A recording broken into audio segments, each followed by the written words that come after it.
The art of cutting lavender.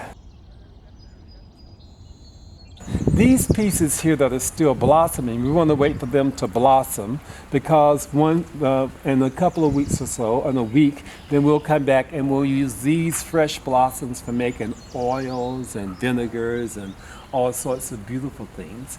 But these that we're cutting now are going to be mostly dried unless we use something to cook with immediately.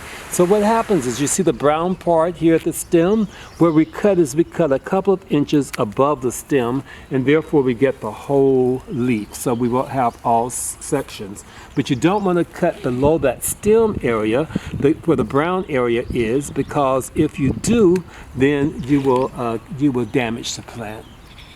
And it's a very simple process. Here we have the various states of lavender.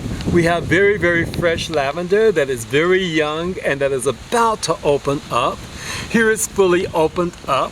We see the decline in action here, and what we see here is old lavender. So that means that all of this will be for seeding. So we would take that, dehydrate that, and we'll use it for seeding.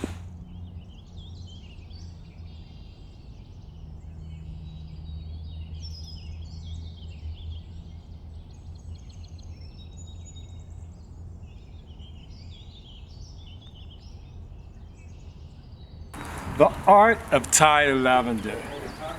So basically just want to take a length of string, cut it,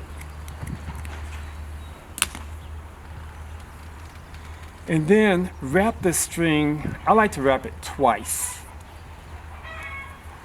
and tie it really, really tight into a knot. So there's a long end and a short end. So this